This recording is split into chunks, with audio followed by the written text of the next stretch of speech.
Βρίσκεται και πάλι κλεισμένη στο δωμάτιό της, μπροστά από την τηλεόραση, με το κινητό στο χέρι και ακουστικά στα αυτιά. Παίζει το αγαπημένο της παιχνίδι, You Can Be a Model.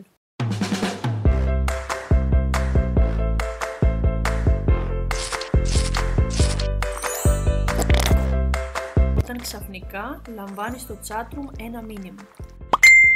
Η Λίνα αρχίζει να συνομιλεί στο chatroom με την Pretty Girl, ανταλλάσσοντας προσωπικά στοιχεία.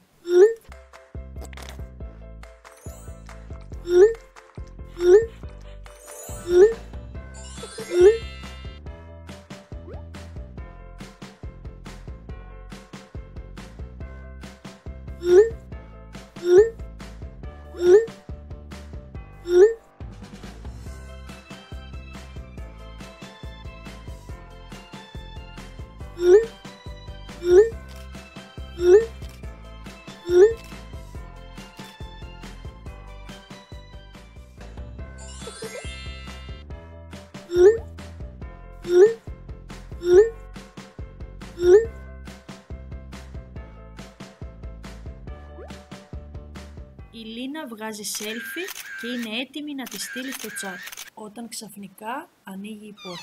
Λίνα, ήρθα να παίξουμε. Άσε με, δεν μπορώ τώρα. Γιατί, τι κάνεις? Βγάζω selfie, παράτα με. Έλα να παίξουμε μπάλα και ως αυτά. Τα μοντέλα δεν παίζουν μπάλα, βάφονται και γίνονται όμορφες. Δεν είσαι μοντέλα, είσαι η αδερφή μου. Θα γίνω όμως, θα με κάνει καινούργια μου φίλη. Μα τι λες, πού τη βρήκες? Στο chat. Και αύριο θα συναντηθούμε, αλλά μην πεις τίποτα. Τι λες? Πας καλά, θα τα πω όλα στη μαμά. Μην τολμήσεις, έλα εδώ. Μαμά! Ήρθε και ο μπαμπάς. Έχω να σας πω κάτι. Σου είπα σταμάτα. Γεια σας παιδιά. Τι συμβαίνει, γιατί φωνάζετε? Τι συμβαίνει, παιδιά?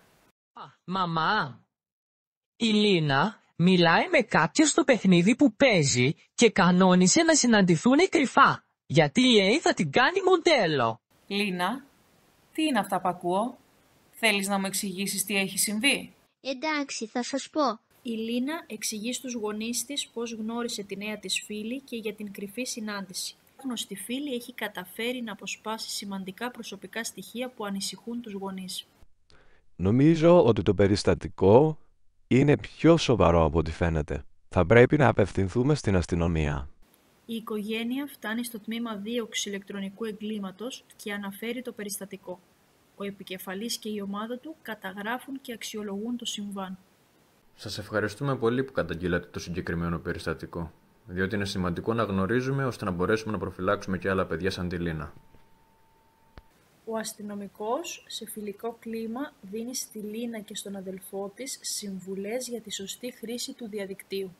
Ας είμαστε προσεκτικοί ποιους αποδεχόμαστε να γίνουν φίλοι και με ποιους μιλάμε στο διαδίκτυο. Δεν κανονίζουμε ποτέ συναντήσεις με ανθρώπους που στην ουσία δεν γνωρίζουμε, ακόμα και αν έχουμε γίνει φίλοι στο διαδίκτυο.